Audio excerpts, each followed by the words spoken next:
Namo Shakyamuni Buddha, Namo Shakyamuni Buddha, Namo Shakyamuni Buddha.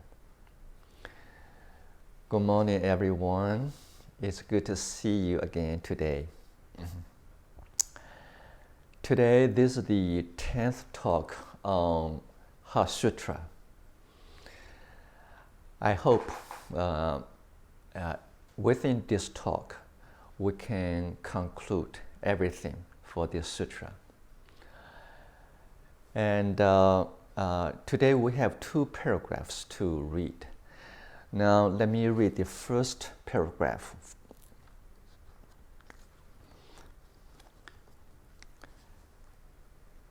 Because there is no attainment, the bodhisattvas, in Sanskrit we say bodhisattvas, in Pali we say bodhisattva. The bodhisattvas, supported by the perfection of understanding, find no obstacles for their minds. Having no obstacles, they overcome fear, liberating themselves forever from illusion and realizing perfect nirvana. All Buddhas in the past, present, and the future, thanks to this perfect understanding, arrive at full, right, and universal enlightenment. If we understand the last talk, probably today I don't have to continue to explain all the sentences, because Sutra actually trying to point out one very important contents, teachings, that is how to detach from self-attachment, how to eradicate our self-centered personalities. So that is the essence of this sutra.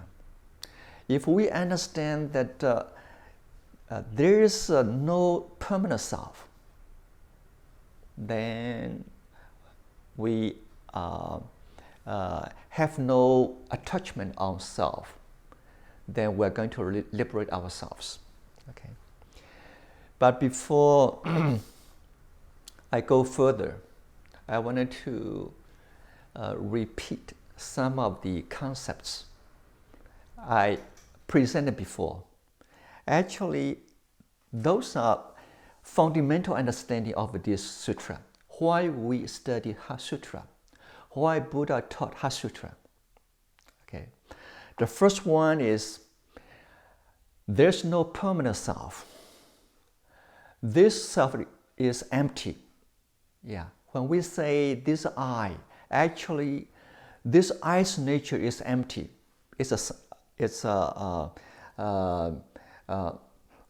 There's no substance we can find and existing forever. Okay. Sanyata, the empty nature, that is the roots of self. Because of sanyata, so there's no permanent self. Buddha asked all disciples to eradicate self-attachment. How can we accomplish this goal? So Buddha taught disciples, contemplate on 5 skandhas. Okay. For some disciples, contemplating on 5 skandhas is too simple. They need more details. For advanced disciples, 5 skandhas is enough. They contemplate on this kind of elements, then they can detach the attachment of self. But for some disciples, they want more details. So that's why Buddha continued to teach others to contemplate on 12 sense base, 12处, 12 sense base. Okay, and the way we contemplate on those base is dividing ourselves, the body, into 6 parts, and also divide the phenomena into 6 parts. Okay, and for some disciples, it's still not good enough. They still wanted to have more details. So Buddha taught 18戒, 18 elements, 18 realms. Okay, and guiding all practitioners to analyze what is self by contemplating on those 18 elements.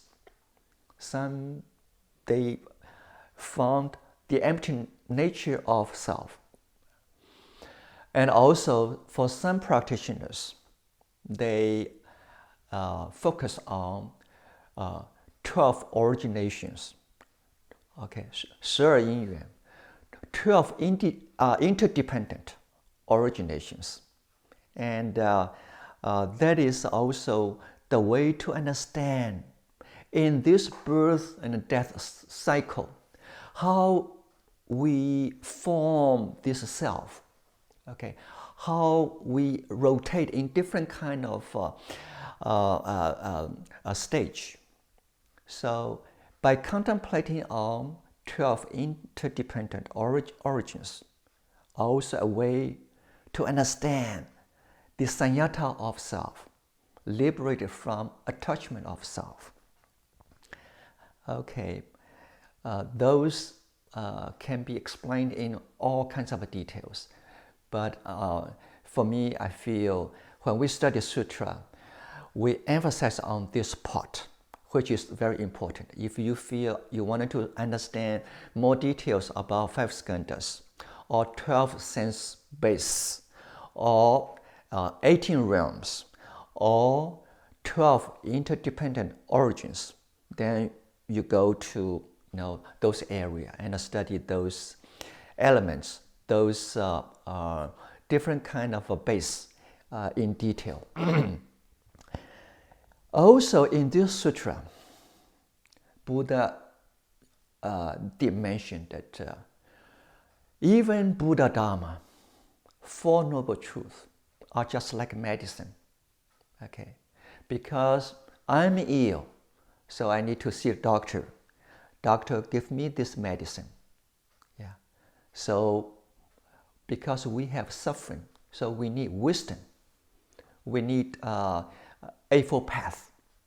If there's no suffering, then we don't have to say, I need medicine. Okay, medicine is for suffering, to cure suffering. If there's no suffering, we don't have to say this wisdom. We have to hold on. Okay, so even Buddha Dharma, it's conditional. Anything, everything, if this is conditional, this phenomenon's nature is empty. We should not attach to any phenomena. Okay, no attachment, no attainment. Okay, if there's no I, no self, there's no birth and death. Why we need to say, I wanted to attain nirvana? So even nirvana is conditional because there's death and birth and death. So we need to have nirvana. When there's no more birth and death, then we don't have to say nirvana. And today, maybe some of us, many of us, we still cannot really understand the truth of this teaching. But I wanted to use some simple idea to mention this teaching based on our own experience. In daily life, we always say, I wanted to go east, I wanted to go west. I want you to show me what is the east, what is west. So in Buddhism, we say, something existing in our mind just by having some names. Okay, just names only. And also those names are changeable. Okay, and in English we say this is east, but in Chinese we say this is dong, different pronunciation. You have to understand, okay, the meaning of it in order to combine east and the dong together. Otherwise, it just sounds, names only. Even today, I say, there is an apple in my hand. Okay, so names, sometimes there's no form at all, just concepts, east and west, north and south, just names, even there's no forms at all. Okay, but how about you say apple? I have an apple. Even this apple is conditional. For example, today I have an apple. A year ago, where was the apple? After I ate it, where is the apple? Even right now, this apple is impermanent. It's changing constantly. If I don't put it in a refrigerator, it's going to get rotten. Yeah, very soon. So it's all conditional. Even there's a phenomenon, but in Buddhism we say it's a formlessness. It's empty. Okay.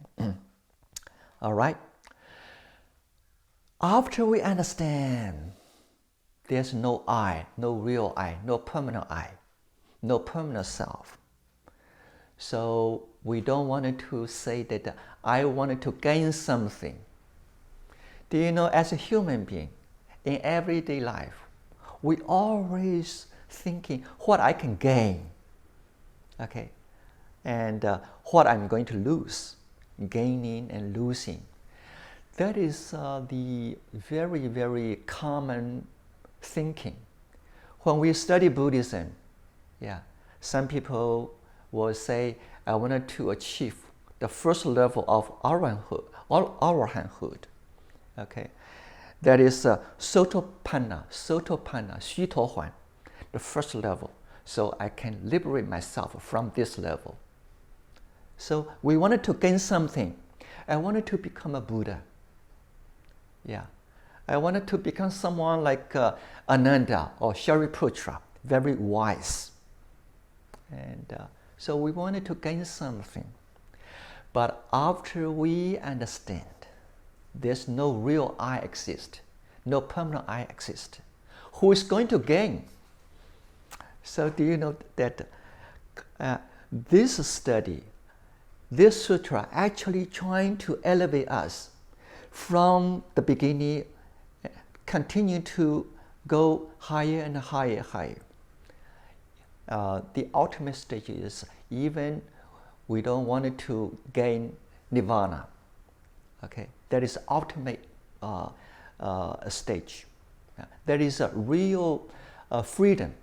This is a real liberation. Okay. In Sutra, it says, because there's no attainment, the bodhisattvas, supported by the perfect of understanding, find no obstacles for their minds. Having no obstacles, they overcome fear. Today is the last talk for Heart Sutra. I wanted to show you this, what should I say, painting or writing. Actually, it's a kind of brush writing for Chinese characters. These are very ancient characters in China. At least it's before 2,000 years ago. Chinese used this kind of character to recognize words. There are 4 characters in Chinese. And I wanted to translate the meaning of those 4 words to you because it's related to the sutra. These 4 characters are exactly related with the Chinese translation in this sutra.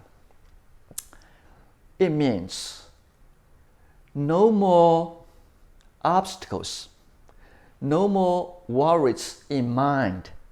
This is mine. No more worries in mind. No more obstacles.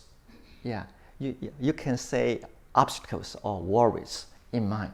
No more worries, no more obstacles in mind. This is mine. Just like a picture in ancient time when they write those words. And who can achieve this stage? Who can achieve this stage? According to Agamaha Sutra and other sutras, the first level of Arahant practitioner, they achieve this stage, no more fear at all. And I did mention a while ago, Sotāpanna, 须陀洹, the first stage of Arahanthood.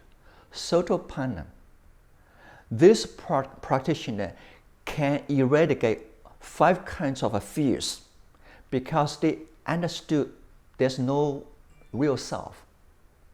Okay. There are 5 fears exist in our daily life. The first one is fear of no more necessity for my survive. No more necessity for my survive. Fear of, how can I survive? Okay, so I wanted to protect myself. That means this practitioner, sometimes he wants to practice dana, giving.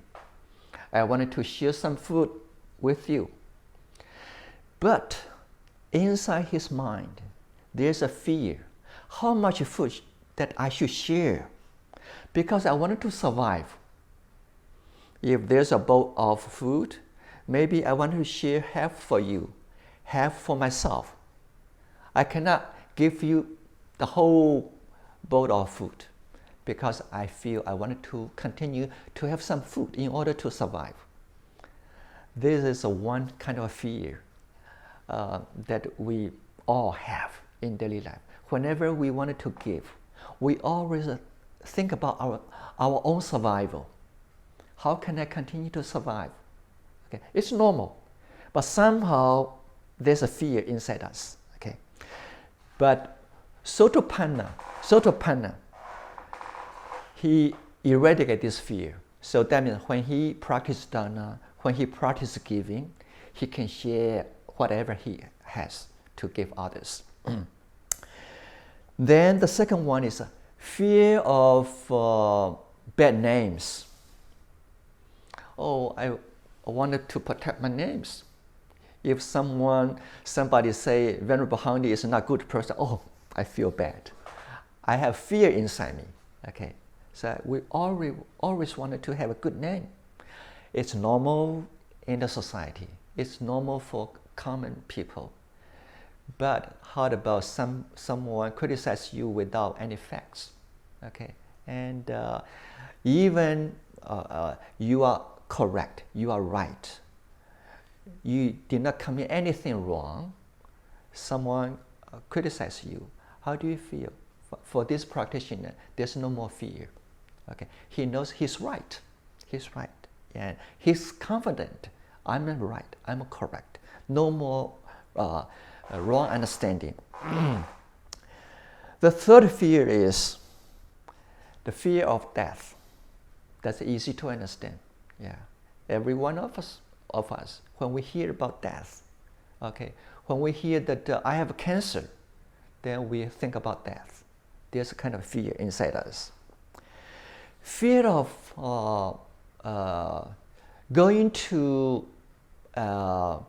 the very unpleasant realm, go to hell, go to ghost world. We don't want it to go there. And fear of 恶道, going to some places is not good. Because this practitioner is very confident with his own karma, he will never go to those places. Just like a good person, a lawful citizen, no fear of policemen. Okay, and also finally, no more fear of the public. Some people, even including myself, when I was young, even today, when I face public, sometimes there's fear inside me. Many years ago, I went to Hong Kong and I presented a talk in front of about 600 people in Hong Kong, and I had to use Cantonese to present my talk. That was very, very uneasy for me. And I stood there, I worry about my Cantonese, okay? And even today, when I talk to you with English, I have a fear about my language. So sometimes facing the public, different kind of fears inside us. Some people, some monks, some teachers, they may not be able to eradicate those fears in front of the public.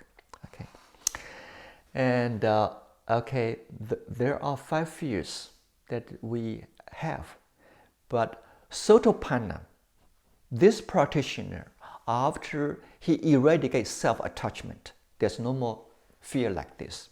Okay, and also I wanted to mention that in our daily life, whenever we feel what we wanted to gain, I'm worried what I'm going to lose. Of course, life is difficult. Life is always related with obstacles and worries. Okay. Long time ago, maybe more than 25 years ago, once I went to Denver for a few days, and I was teaching on another sutra for a few days. After I finished the Dharma talk, before I left, a lady asked me to talk to her in person. So I listened to her, I talked to her, and she said she was in a very miserable experience. Yeah. And she worry, and feel very, very sad for some time, because her husband went back to Taiwan and met another lady, another female, and he loved another lady in Taiwan. Then back to Denver, talked to his wife that can I have both? You and another lady. So I'm going to divide my time, half in the States, half in Taiwan. And this lady was so uncomfortable, very, very disappointed about her husband's attitude. She thought for some time. When she talked to me, she said, "Verbal Hangyi, today I wanted to report my decision to you, and you give me your advice." She said, "I make a decision. Yeah. I don't want to attach to anything. Today I wanted to face the facts and also do my best to manage this condition around me. So I'm going to talk to my husband. If he loves the lady in Taiwan, then let's divorce. You marry another lady. If you love me, you want me to be your wife, then stay with me. Don't go to Taiwan and to meet another lady." This is what I wanted to do. I said, that's correct. That's correct. Okay. So in daily life, even though we're not completely detached from all kinds of attachment, but we wanted to learn how to understand the facts correctly, how to adjust our emotional attachments. How can we balance ourselves, guide ourselves on the right direction, and reduce worries, obstacles in front of us? Yeah. How about this lady say, "You are my husband. If you don't listen to me, I'm going to kill you." Or "I hate you." Okay. Anger, hatred, maybe can express your emotional feelings, but it's not going to produce any benefits for you and your husband, the husband. So let's think carefully. Life is full of obstacles. So that's why it's complicated, you know. It's complicated. It's not easy. It's so complicated. And worries every day. And I did say these sentences to many members. I said, no matter matters big or small, as long as you have attachment, all matters are worries. Okay. All attachments give us obstacles. And then let's move to another area. I wanted to finish all the reading today. Okay, before I read another paragraph, I wanted to mention that after today's talk, I wanted to use next talk to explain three bodhis. Actually, in Thich Han's translation, and he translates the Anuttara Sammasambodhi in modern English. Thanks to perfect understanding arrive at a full, right, and a universal enlightenment. Actually, in Kumalajiva's, Venerable Kumalajiva's translation, he never translate Anuttara Sammasambodhi in modern or in Chinese. Okay, he always maintained the original pronunciation, Anuttara Sammasambodhi. But Venerable Thich Han translate this into perfect understanding, arrive at full, right, and a universal enlightenment. So I wanted to use another talk to explain three bodhis. Okay. Therefore, one should know, this is the last paragraph. Therefore, one should know that perfect understanding is the great mantra, is the highest mantra, is the unequaled mantra, the destroyer of all suffering, the incorruptible truth. A mantra of Prajna Paramita should therefore be proclaimed. This is the mantra, Gedi Gedi Paragedi Parasangadi Bodhisattva. Mantra. Many of you probably already heard of this mantra. Certain kind of sound or words we wanted to repeat and chant for some time in order to gain concentration or in order to elevate us on certain stage. Mantra. Mantra in Chinese we translate into 咒. Very similar to Chinese Taoist practice of certain secret words. Those words are very unusual.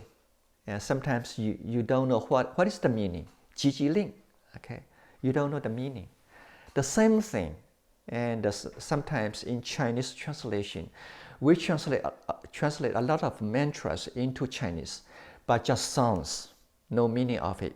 Okay, like Om Mani Padme Hum, that is mantra.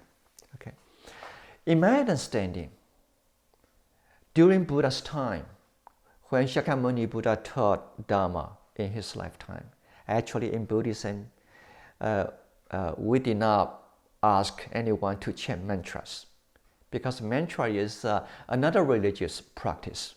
In Buddhism, we teach the Dharma, and we wanted to understand the meaning of the teaching. No chanting of mantra.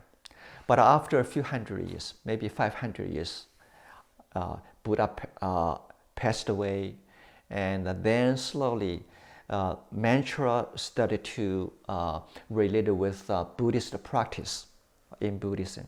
So that is later some Buddhists accept the mantra.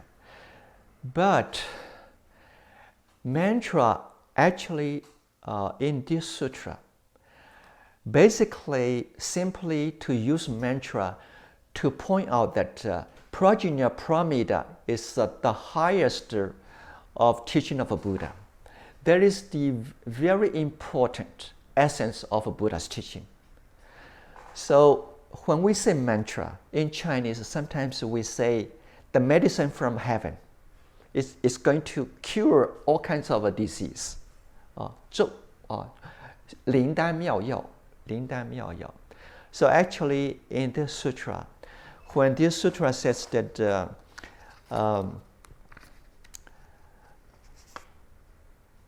perfect understanding is the great mantra, use mantra to describe Prajna Paramita, meaning this is very, very useful, very precious. That is the original meaning of it. But finally, in the end, there's a mantra behind. Follow this paragraph. This is the mantra. Gati Gati Paragati Parasangati Bodhisattva. Okay. According to Venerable Yinshun's study, he said probably this mantra put behind Heart Sutra was later arrangement. Before just sutra, no mantra. After maybe 500 years, then people try to put something for some people to read. When they read this mantra, they are thinking, I'm a study Heart Sutra. Okay, Heart Sutra. And do you know that every time when I go to Tibetan Buddhist temple, probably many of you have seen that the Dharma wheel. On the wheel, there are bells or certain kind of material writing on different sutras. You turn the wheel. Why they did that? Why they are still doing this? Because many people in ancient time, they couldn't read, but they wanted to do something to show that I wanted to learn a sutra. So they used this to fulfill those people's needs.